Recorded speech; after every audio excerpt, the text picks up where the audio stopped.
You're watching InTechnology, a video cast where you can get smarter about cybersecurity, sustainability, and technology. Hi, I'm Camille Morehart, host of InTechnology podcast. As we head toward the close of 2023, we're going to revisit a few of our most popular listener topics. Today, we're going to talk about sustainability. We're going to look at 3 of your favorite conversations on the topic over this past year. One on green software, one on mapping electricity use, and the last one on energy consumption and reducing energy consumption in the data center. Let's start with green software. You might think this is a software that helps make the world more sustainable, like, for example, helping farmers grow food more sustainably. And there's a role for that, but green software really focuses on reducing emissions software is responsible for. So back in January, I spoke with Asim Hussain, who is Director of Green Software Engineering at Intel, and also co-founder of the Green Software Foundation.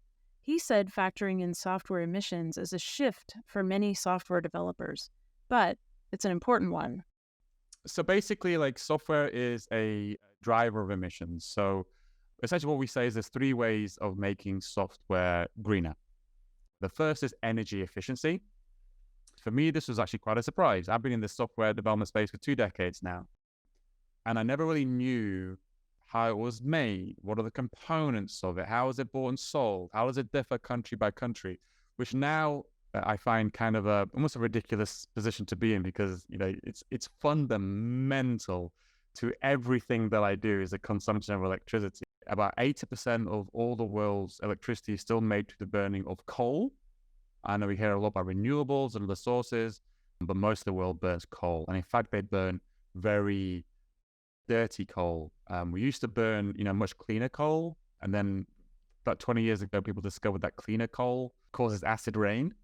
And so everybody kind of flipped over to burning kind of a much more dirtier coal that has much greater emissions. So just looking at it from that perspective, consuming, we call energy a proxy for carbon, because you can draw a straight line between energy and carbon emissions. And therefore, if your goal is to be carbon efficient, you must also be energy efficient. And that's kind of one of the ways you can be green, is just by consuming less energy. The other angle we call about is called hardware efficiency, because there's also, as well as energy as an emitter of carbon emissions, there's also what we call embodied or embedded carbon. So looking at this mobile phone again, this emitted carbon when it was manufactured, all the little components, the case, the chips, all of it emitted carbon. And it will also emit carbon when it will be disposed of very responsibly. There will also be some carbon emissions from there. All of that is called the embedded or embodied carbon of all devices have this. This laptop has this mobile phone has this. If you're an application developer, what do you do with that information? The carbon is already out there. So what's my responsibility there? And then we talk about this idea of hardware efficiency, which is use the least embodied carbon possible, which for a mobile device, which for most kind of end user devices, all about increasing the lifespan of this device, the usable lifespan of this device. This is my old phone. I shouldn't probably wave it around to people. I don't want to disparage manufacturers, but this is like my old phone. And I was forced to upgrade this to my new phone, not because there's anything wrong with it. It didn't break. Perfectly fine. It's only 3 years old. The software I needed to use stopped working on it. And that's called software-driven obsolescence. That's one angle. As a software person, you can kind of make your software run on older hardware and therefore reduce the pressure that's constantly there to kind of keep on buying new devices. And there's a final one, which is called carbon awareness. Somebody said in a really interesting way recently, which I love, which is like, energy efficiency is about using less energy, and carbon awareness is about using the right energy.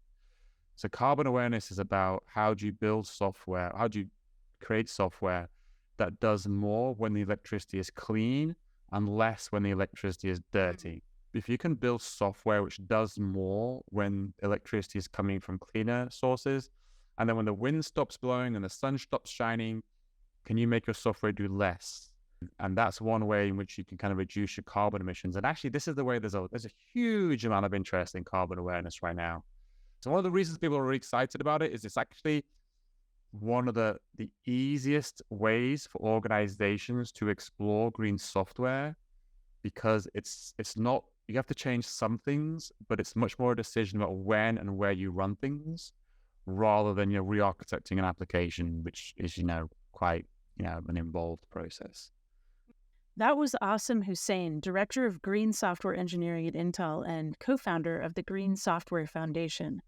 In our full conversation, we also talked about tools to help developers and companies create and adopt green software. Check out the show notes for the link to that full episode. We just heard Asim talk about developers needing to know about electricity consumption, but where are they getting that information? Well, it turns out another popular episode from 2023 helps answer that question. Back in April, co-host Tom Garrison and I spoke with Olivier Corradi, who's founder and CEO of Electricity Maps. The company actually organizes electricity data by grid with a mission to drive the transition to a decarbonized electricity system. As the name of Olivier's company suggests, the Electricity Maps platform actually maps electricity usage globally. And we wanted to talk with Olivier because he's a perfect example of an applied use of software that can actually help people build systems differently and move towards sustainability. Let's hear from him. So the question that we're answering really is to say, when you're using electricity at a particular time in a particular place, where did it physically come from? And what are the carbon emissions associated to your consumption at that moment? You can then see through a graph how much of the electricity is being produced locally and what these sources are. Could be hydro, could be coal, could be gas, could be other things. It also looks at what are the imports and exports of electricity, because at a particular place, you can either produce this electricity locally, or you can get it from neighboring areas, right? And these neighboring areas can also get it from other neighboring areas. We can get back to sort of the technical aspects after. But you can see all of this in the map, and then all of these sources mix together. And if you look at the mix of electricity, you can derive from it the carbon emissions that you would cause, basically, essentially, by consuming electricity at a particular time in a particular area. Are you applying this in a predictive kind of a manner so that you can presume which kind of utilization is kicking in at any given time with the resource? Some of our customers are using it for granular carbon accounting. So we're looking at the historical information in order to make sense of what are my carbon emissions from the electricity usage of my data centers or my factories or other things. But you are correct. We also have a predictive element to it. My vision is that, if we want to truly decarbonize the electricity grid, we will need to make sure that we can use low carbon energy sources everywhere at all times. And right now, its emissions problems of wind and solar means that we need to figure out what we do when the wind is not blowing or the sun is not shining. And so if your dishwasher, for example, is playing its part by getting a signal that, in a couple of hours, there's going to be wind, but right now there's none. So maybe it should actually wait a couple of hours before it schedules itself. And if we could get that automation level built into any flexible device or appliance, we would really be helping out the grid to deal with this fluctuation of renewable electricity. I'm just envisioning like a commercial user. So you've got a big company, it's got lots of employees or whatever else. It's not like a dishwasher that can say, well, I'll just do my work in 2 hours when there's wind. The future use case, though, do you see like batteries being used or whatnot, so that the batteries during non-wind generation or sun, whatever, you rely on batteries, and then when you do have sun and wind, you charge the batteries? Is that kind of part of your vision or no? So if you look at more impactful use cases, such as, grid-connected batteries, for example, then obviously you're going to step into the next level of actionability on the grid, and you're going to help the grid on a different level. Now, the example that I like to showcase as well is, look at data centers. Data centers use so much electricity globally, and they have some flexibility. These jobs can be scheduled with some flexibility. And so if your data center is starting to use electricity at the right time, at the right place, what you're doing essentially is having sort of a virtual battery, because you're avoiding to use electricity at a particular time, and you're displacing that amount of electricity usage to a different time. So in a sense, you're actually storing that electricity in a virtual sense. That was Olivier Corradi, who is based in France and founder and CEO of the company Electricity Maps. And in this final episode of the 2023 Roundup on Sustainability, we're going to look at addressing energy consumption in servers and data centers, where lots of servers get together to make a cloud.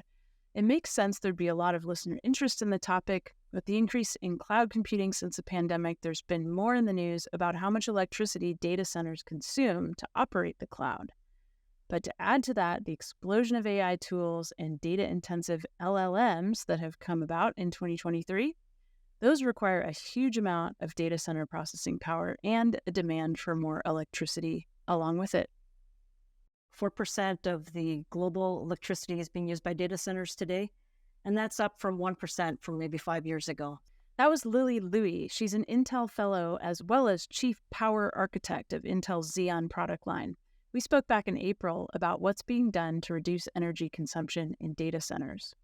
Well, I think most people that I've talked to are in favor of reducing our carbon footprint through a more efficient use. You can optimize the hardware, you can optimize through software, you can optimize on an individual chip or at the platform level or at the whole data center level. There's many different ways to optimize. So if you look at a data center, it's got a big building. They have to cool it, air conditioning, all that. That is about a third of the data center's power. Another third of the power comes from, for the many, many servers that are in that data center, the CPU and the cooling of the CPU is another third of the power. And then the final third is for the remainder of the platform, so the networks and the storage and the platform. Take us through the CPU and the cooling of the CPU. Like, what is being done on that level to help address that or optimize power consumption? In a data center, each CPU has lots and lots of cores, and it has, memory interface and IO interface and lots of cache. So it's very complex. First, you want it to be running most efficiently while it's in full operation. And for that, there's circuit techniques and there's process techniques. But a lot of time, pieces of it are not being run at full speed or maybe not even being used. For example, you may not be using every single core all the time. One of the very common ways to save power is turn it off if you're not using it. Just like in your house, if you're not using your lights in a room, you turn off the light. So that is one power saving method when you're not using it. Another power saving method is if you're using it lightly, turn it down. Instead of running at full frequency, maybe run at a lower frequency.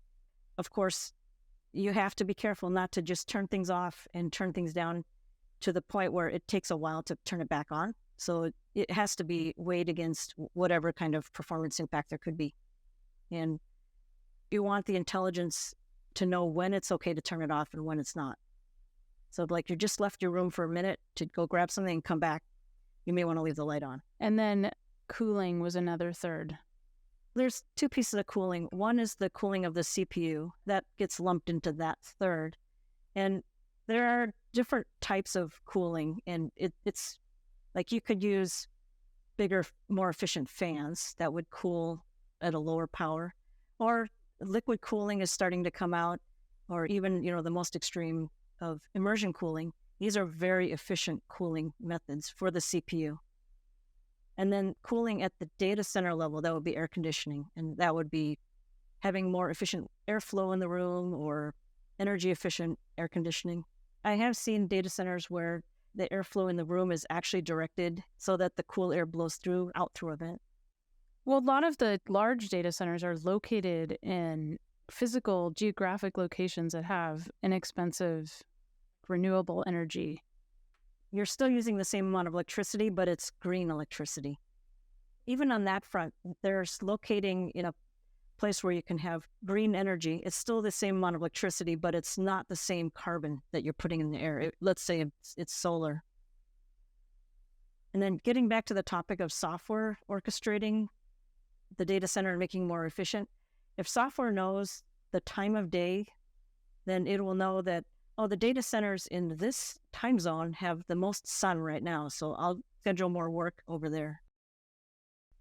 That takes us back to green software and full circle on this special episode of InTechnology, focused on our most popular episodes on sustainability in technology. You just heard from Lily Looi, Intel Fellow and Chief Power Architect of Intel's Xeon product line. She had much more to say about tackling energy consumption in data centers, so check out the full episode if you're interested. You'll find links to all 3 episodes we featured in this one on the show notes. I'm Camille Morehart. Thanks again for joining me today.